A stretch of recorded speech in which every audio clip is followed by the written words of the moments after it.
Sisi mukjizat yang terkandung dalam Al-Quran ini terjawantahkan dalam wahyu yang selalu ditemukan makna-maknanya yang baru serta makna-makna yang sesuai.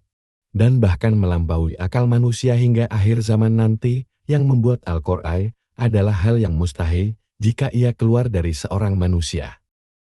Sekuat apapun daya pikir yang dimiliki oleh seorang ulama, ketika dia melakukan penyelaman kembali terhadap samudera makna-makna Al-Quran, niscaya dia akan mendapatkan permata dan harta karun yang tiada habis-habisnya untuk digali. Bagaimana mungkin seorang pengkaji akan merasa kenyang dengan ilmu yang disarikan dari kitabullah, sedangkan dirinya setiap kali tenggelam dalam samudera lafal-lafalnya, di sana akan terpampang padanya makna-makna yang tiada batasannya. Bahkan, setiap kali dia mendapatkan hal yang baru, saat itu pula terbukalah cakrawala yang amat luas yang terus menantangnya untuk membuka makna-makna baru yang lain yang tiada berujung. Di samping itu, keistimewaan Al-Quran justru terletak pada gaya bahasanya yang sederhana, sehingga semua orang dapat menerima petunjuknya baik dalam mengokohkan hukum-hukumnya ataupun memberikan gambaran yang bisa diterima oleh semua orang. Lebih-lebih jika yang membacanya itu adalah mereka yang ahli, niscaya mereka akan menemukan puncak hikmah dan berbagai rahasia yang tiada berujung di balik gaya bahasa dan paparan sederhana yang disajikan oleh Al-Quran. Inilah sisi mukjizat Al-Quran. Dalam satu sisi sangat sederhana gaya bahasanya, tetapi di sisi lain maknanya tiada berujung.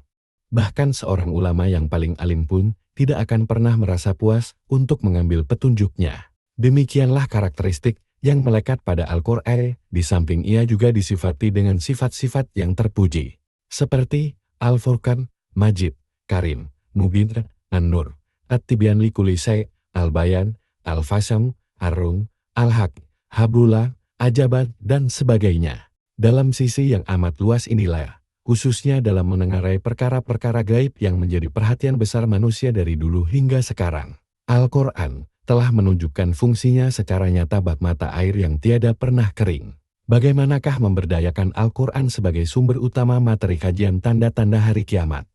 Terdapat dua metode yang dapat ditempuh dalam rangka melakukan penggalian tanda-tanda hari kiamat yang bersumber dari Al-Quran. 1. Analogi terhadap metode Al-Quran terkait umat-umat terdahulu. Al-Quran merupakan himpunan yang berisikan perintah larangan, suri tauladan, dan kisah-kisah. Meneliti metode Al-Quran dalam menjabarkan kisah-kisah umat terdahulu, akan didapatkan kesimpulan bahwa Al-Quran sangat jarang dalam menayangkan ibrat dalam kisah-kisahnya. Jika dibandingkan dengan jumlah para nabi dan utusan Allah yang jumlahnya mencapai ribuan, meskipun ibrah yang ditayangkan Al-Quran terkait kisah-kisah tersebut jumlahnya sedikit, tetapi kisah-kisah ini telah memenuhi sebagian besar isi Al-Quran, dan sekaligus merupakan resep yang sangat ampuh dalam memberikan solusi bagi problematika yang dihadapi oleh umat Islam hingga masa terjadinya hari kiamat. Allah Subhanahu wa Ta'ala berkalam, "Tiadalah kami lupakan sesuatu pun dalam Alkitab, kemudian kepada Rabblah mereka dihimpunkan." Hal senada juga diperkuat dengan riwayat Atsar yang menyatakan, di dalam Al-Quran berisi kabar tentang apa yang telah lalu, dan sekaligus apa yang terjadi di masa depan. Tentu saja pengantar ini tidak menyampaikan kita pada sisi korelasi antara kisah-kisah Al-Quran dengan tanda-tanda hari kiamat. Namun apabila kita memfokuskan perhatian kita terhadap tujuan Al-Quran dalam metode penuturan kisah-kisah tersebut, serta tujuan yang hendak dicapai dengan diredaksikannya kisah-kisah yang ada di dalamnya, maka akan terpampang di hadapan kita. Sejak pertama kali kita menginjakkan kaki dalam studi ini, korelasi kisah-kisah tersebut dengan tanda-tanda hari kiamat. Tujuan penyampaian kisah-kisah dalam Al-Quran. Sejumlah ayat dengan sangat nyata menyampaikan maksud dan tujuan Al-Quran dalam penjabaran kisah-kisah para umat terdahulu. Hal ini tampak dalam beberapa ayat yang diantaranya adalah untuk meneguhkan hati Rasulullah Shallallahu Alaihi Wasallam dan umatnya, tatkala mereka menegakkan beban risalah agama. Kisah itu secara garis besar dan global adalah sebagai sarana untuk merenungkan nasib umat-umat terdahulu serta akibat yang diterima oleh umat-umat tersebut. Karena menentang para nabi mereka, di samping itu, kisah tersebut merupakan ladang yang begitu luas untuk ditafakuri dan dijadikan petua yang tercermin dalam pergulatan antara yang hak dengan yang batil dalam perjalanan sejarah manusia, serta akibat-akibat yang diterima oleh masing-masing golongan. Besar kemungkinan maksud utama dan yang paling penting, yang secara jelas dicantumkan dalam berbagai ayat, adalah dua maksud di atas yang terangkum dalam perseteruan antara hak dan yang batil.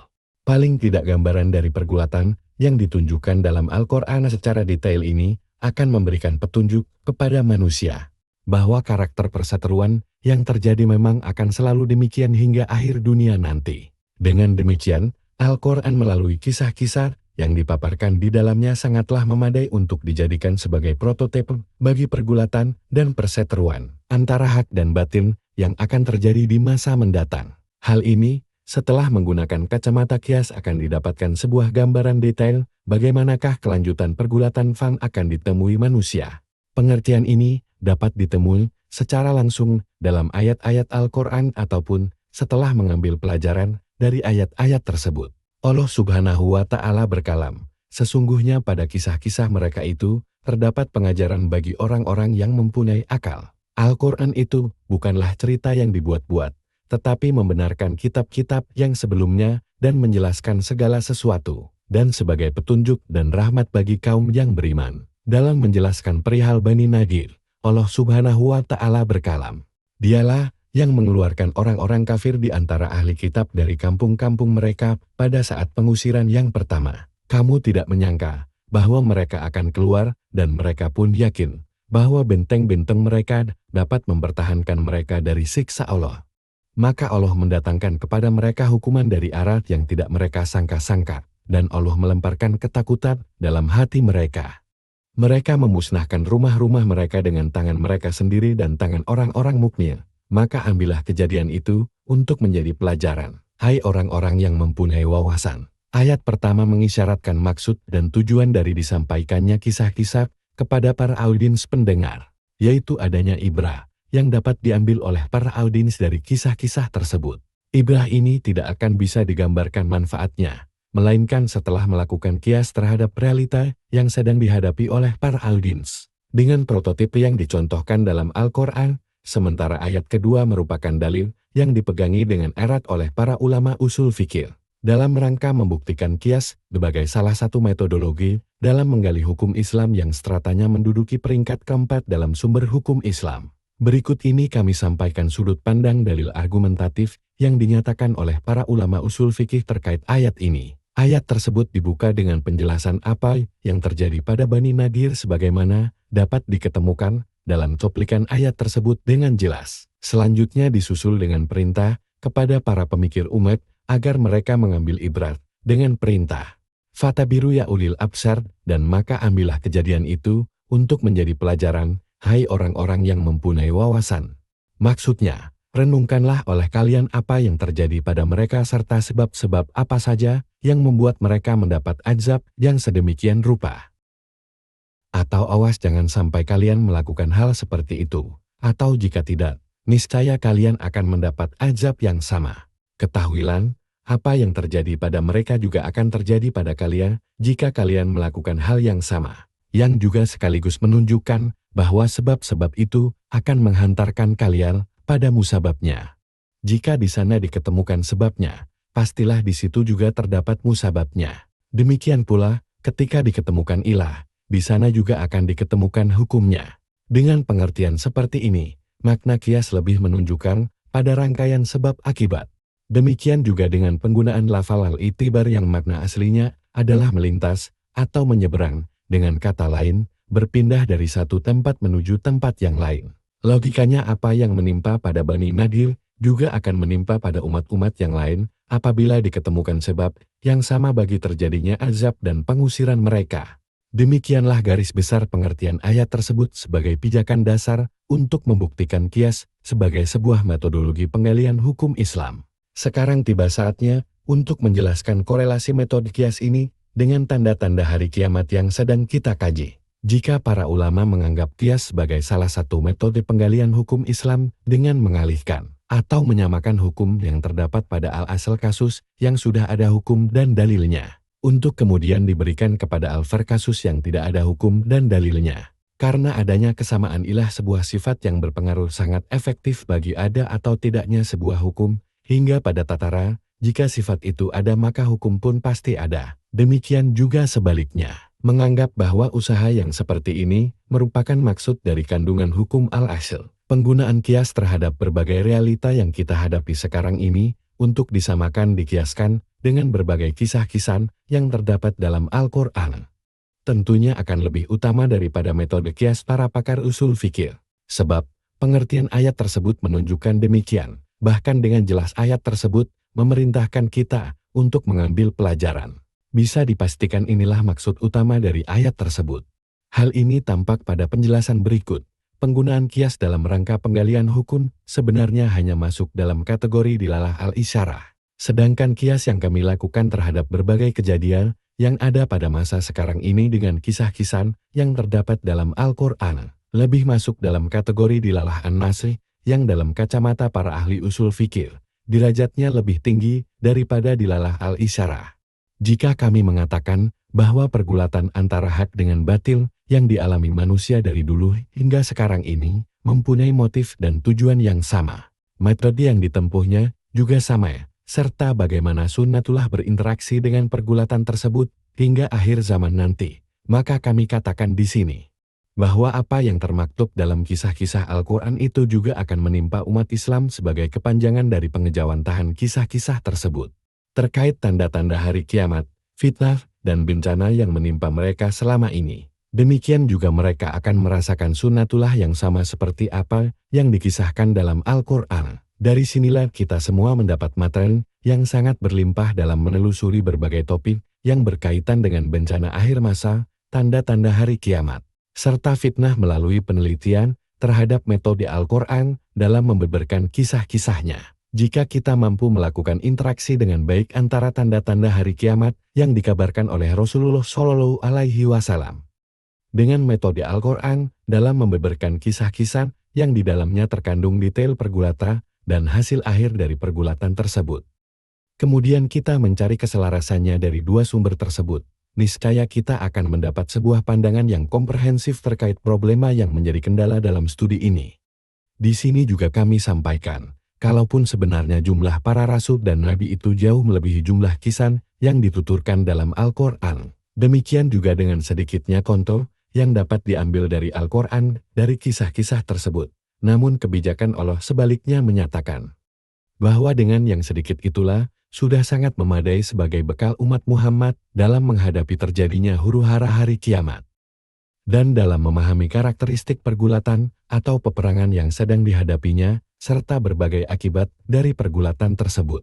Pemahaman seperti ini akan mengantarkan kita pada kesimpulan bahwa prototip orang seperti Fir'aun, kaum Ad, dan Tsamud akan terulang berkali-kali dalam lembar-lembar sejarah umat Muhammad Shallallahu Alaihi Wasallam. Dari sini dapat disimpulkan bahwa pengetahuan kita terhadap karakter tanda-tanda yang terdapat dalam setiap tahapan yang sedang dihadapi akan dapat diraih apabila kita mengetahui metode kisah-kisah Al-Quran dalam.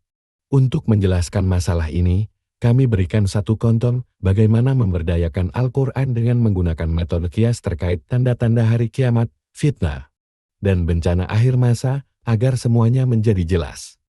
Diriwayatkan dari Abu Sa'id Al-Khudri radhiyallahu anhu bahwasanya Rasulullah Shallallahu Alaihi Wasallam bersabda, "Kalian benar-benar akan mengikuti tradisi umat sebelum kalian sejengkal demi sejengkal, sehasta demi sehasta. Hingga mereka masuk ke lubang kadal pun, kalian akan tetap mengikuti mereka." Kami para sahabat berkata, "Apakah mereka itu orang Yahudi dan Nasrani?" Beliau menjawab, "Ya siapa lagi, kalau bukan mereka." Hadits ini menunjukkan secara jelas bahwa umat Muhammad Shallallahu Alaihi Wasallam akan mengikuti perbuatan dan cara hidup umat-umat sebelum mereka.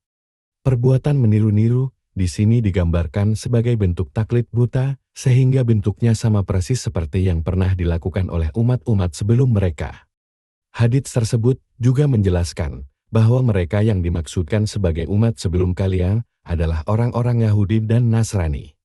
Petunjuk yang diberikan oleh hadits tersebut sangatlah jelas, sehingga mendorong kita untuk membuka mata dalam memandang cakrawala Al-Quran, yang tidak terhingga luasnya dalam menengarai perilaku-perilaku apa saja yang akan ditiru umat Islam dari orang-orang Yahudi dan Nasrani, serta akibat apa saja yang bakal diterima mereka, sebagaimana yang dikisahkan dalam Al-Quran selanjutnya.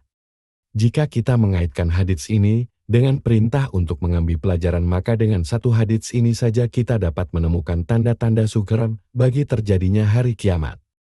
Hal ini dapat diketemukan dengan memperhatikan perilaku orang-orang Yahudi dan Nasrani yang dijelaskan dalam Al-Quran.